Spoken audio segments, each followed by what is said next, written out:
نحمده ونصلي على رسوله الكريم أما بعد فأعوذ بالله من الشيطان الرجيم بسم الله الرحمن الرحيم وزبا چینل کے ناظرین السلام علیکم ورحمۃ اللہ وبرکاتہ۔ محترم ناظرین، آج آپ کے سامنے قرآن مجید کی ایسے دو آیات لے کر حاضر ہو۔ اگر انسان صدق دل کے ساتھ ان کا معمول بنا لے تو پوری زندگی میں کبھی بھی انسان کو کوئی نقصان نہیں پہنچائے گا۔ اللہ نے خود اس وظیفے کی قسم کھائی ہے کہ جو بندہ یہ وظیفہ کر لے اس کے گھر سے تمام مشکلات، پریشانیاں، بیماریاں ختم ہو جائے گی۔ محترم ناظرین، اگر کسی انسان پر اللہ کی جانب سے تندرستی آتی ہے تو سارا جہان اس کے پیچھے لگ جائے کہ میں نے اس کو نقصان پہنچانا ہے، سارا جہان اس کے پیچھے لگ جائے کہ ایک بھوک مر جائے گے۔ میرا مقصد یہ ہے کہ آپ اس مشکلات سے بچ جائیں گے، سارا جہان اس کے پیچھے لگ جائے کہ میں نے اس کو ذلیل کر دینا ہے۔ خدا کی قسم، ان دو آیات کے اندر چھپا ہوا راز ایسا راز ہے۔ اگر انسان صدق دل کے ساتھ اللہ پر اعتماد اور بھروسہ رکھ کر ان آیات کا وظیفہ کرے، صرف 7 مرتبہ پڑھ لے، اللہ رب العزت اس انسان کے راستے سے تمام مشکلات کو ختم کر دے گا۔ اپنے ہاتھوں پر یہ وظیفہ کر کے آزما کر دیکھو، قرآن پاک کے اندر داخل ہو جاؤ۔ قرآن پاک کے اندر ہر مشکل کا اللہ تعالیٰ نے حل رکھا دیا ہے۔ میرا نبی صلی اللہ علیہ وآلہ وسلم جب معراج شریف پر گئی تو پہلا آسمان پر، پھر دوسری آسمان پر، پھر تیسری آسمان پر، جب 7ویں آسمان پر پہنچے تو سدرۃ المنتہا، اس کے آگے کوئی مقام نہیں۔ تو جب میرا نبی صلی اللہ علیہ وسلم ادھر تھے تو آواز آئے ایک دروازہ کھولا ہے۔ تو میرا نبی جبرائیل امین کے ساتھ اس وقت سدرۃ المنتہا تک پہنچتے تھے، آپ کے ساتھ جبرائیل امین علیہ السلام بھی تھے۔ جب آپ صلی اللہ علیہ وسلم نے پوچھا یہ کس کی آواز ہے تو جبرائیل امین فرمانے لگے، یا رسول اللہ، اے پیغمبر صلی اللہ علیہ وسلم، میں نے پوری زندگی کے اندر اس دروازے کو کھولا ہوا نہیں دیکھا جو آج دیکھ رہا ہو۔ اور دوسری نمبر پر ایک جو فرشتہ نکلا ہے، یہ فرشتہ بھی میں نے اپنی زندگی کے اندر پہلا بار دیکھا ہے۔ تو جب آیا وہ اپنے آقا حضرت محمد صلی اللہ علیہ وآلہ وسلم کے سامنے جھک کر اللہ کی جانب سے یہ تحفہ دیا کہ قرآن مجید کی 2 آیات تھے اور ان آیات کی اتنی اہمیت اور فضیلت ہے۔ اس وقت اس فرشتے نے 3 چیزیں دی تھی، ایک نماز کا تحفہ تھا، ایک امت کی شفاعت کا تحفہ تھا اور ایک قرآن مجید سورۃ البقرہ کی آخری 2 آیات تھے۔ محترم ناظرین، اس کو چھوٹا نہ سمجھے گا۔ خدا کی قسم کھا کر کہتا ہوں، یہ پوری کائنات کے اندر سب سے زیادہ مجرب عمل ہے، سب سے زیادہ طاقتور عمل ہے۔ اس کے اندر طاقت ہے، اس کے اندر راز ہے، اس کے اندر گم سم ہو جاؤ، دنیا خدا کی قسم آپ کی ہو جائے گی۔ دنیا کے پیچھے گھوم رہے ہو جہاں سے کچھ نہیں ملے گا، اپنی زندگی کو تباہ کر رہے ہو وہاں سے کچھ نہیں ملے گا، اگر ملتا ہے تو اللہ کے قرآن مجید سے سورۃ البقرہ کی آخری 2 آیات ہے۔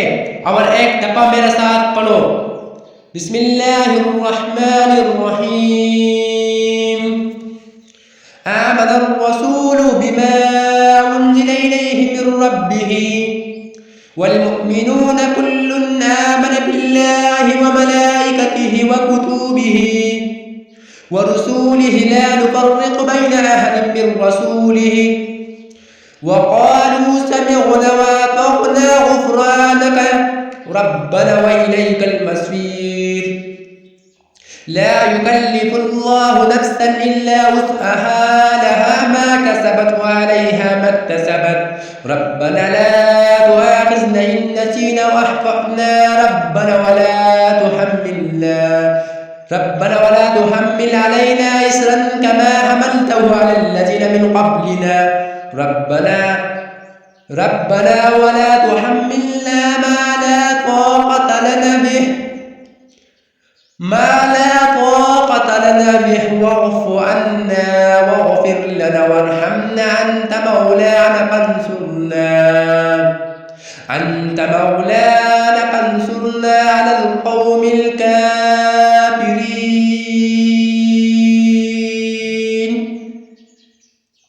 محترم ناظرین، ایک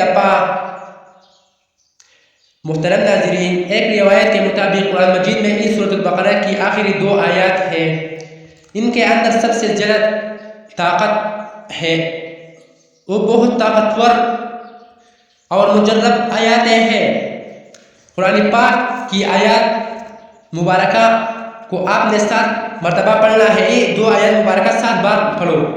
جو زیادہ طاقتور ایک دلائل ہے کتاب و سنت کی روشنی سے، علماء کرام کی روشنی سے، تو وہ ہے سورۃ البقرہ کی 2 آیات جو میں نے آپ کو پڑھ کر سنائے ہیں۔ تو یہ آپ نے اس طرح کرنا ہے کہ رات کو سونے سے پہلے ان کو 7 مرتبہ پڑھنا ہے۔ اول و آخر اپنی نبی حضرت مصطفیٰ صلی اللہ علیہ وآلہ وسلم پر درود پاک پڑھنے کے بعد اللہ پاک کے سامنے ہاتھ اٹھا لینا ہے۔ یہ 2 آیات رحمت کا سمندر ہے، ان کے اندر اتنے راز چھپے ہوئی ہیں۔ جو ان 2 آیات کو جاننا ہے، جو ان کے اوپر غور کرتا ہے، ان کو پتہ ہے کہ ان کی اہمیت کیا ہے۔ عام انسان کو ان کی اہمیت کا نہیں پتہ چل سکا۔ محترم ناظرین، اللہ تعالیٰ نے بہت بڑا انعام دیا ہے اس سورۃ مبارک کی شکل میں۔ ہمیں اس عمل کو ضرور کرنا چاہیے، اور آپ نے سونے سے پہلا ہی معمول بنا لینا ہے۔ حضرت عمر رضی اللہ تعالیٰ عنہ، حضرت علی رضی اللہ تعالیٰ عنہ بھی فرماتے ہیں، وہ بدبخت انسان ہے جو یہ 2 آیاتیں نہیں پڑھ کر سوتا۔ محترم ناظرین، کوئی بھی عمل کرے تو نماز کو لازمی پڑھ کرے، کیونکہ نماز کے بغیر کوئی بھی وظیفہ کام نہیں کرتا ہے، کوئی کام کے لائق نہیں بن سکے۔ وظیفہ کے لیے نماز ہر وظیفہ ہو، اس کے علاوہ کوئی بھی وظیفہ ہو، اس کے لیے نماز کا پڑھنا اور اس کا اہتمام کرنا ضروری ہے۔ اس لیے دوستوں سے گزارش ہے کہ نماز کا اہتمام لازمی کیا کریں۔ نماز پڑھنا ہر مسلمان مرد و عورت پر فرض ہے۔ اللہ تعالیٰ فرماتے ہیں، بے شک میں ہی اللہ ہوں اور میرا سوا کوئی معبود نہیں، تم میرے عبادت کیا کرو اور میرا یاد کی حفاظت کرو اور میرا یاد کی خاطر نماز قائم کیا کرو، اور اپنے گھر والوں کو نماز کا حکم فرمائے اور اس پر ثابت قدم رہے۔ ہم آپ سے رزق طلب نہیں کرتے، بلکہ ہم آپ کو رزق دیتے ہیں، اور بہتر انعام پرہیزگاری کا ہی ہے۔ یہ اہل حق وہ لوگ ہیں کہ اگر ہم ان زمین میں اقتدار دے ہیں تو وہ نماز کا نظام قائم کرے اور زکوٰۃ کی ادائیگی کا انتظام کرے، اور پوری معاشرے میں نیکی اور برائی کا حکم کرے اور لوگوں کو برائی سے روکے، اور سب کاموں کا انجام اللہ ہی کے اختیار میں ہے۔ قرآن مجید میں 100 سے زیادہ مقامات پر نماز کا ذکر آیا ہے، جن میں سے 80 مقامات پر صریحاً نماز کا حکم وارد ہوا ہے۔ درجیل آیات مبارک کے علاوہ اور بھی آیات ہیں جن سے نماز پڑھنے کا ثبوت ملتا ہے، مگر اختصار کے پیش نظر انہیں پر اتکاب کیا جا رہا ہے۔ اللہ پاک ہم سب کو اس پر عمل کرنے کی توفیق عطا فرمائے اور اس کو صدقہ جاریہ سمجھ کر اپنے دوستوں کے ساتھ شیئر کرے۔ دعا ہے کہ اللہ ہم سب کو دین حق پر چلنے کی توفیق عطا فرمائے۔ آمین ثم آمین ثم آمین۔ تمام دوستوں سے گزارش ہے کہ نبی علیہ السلام کے ناموں میں سے کوئی ایک نام یا اللہ تعالیٰ کے ناموں میں سے ایک نام کمنٹ میں ضرور لکھے۔ شکریہ۔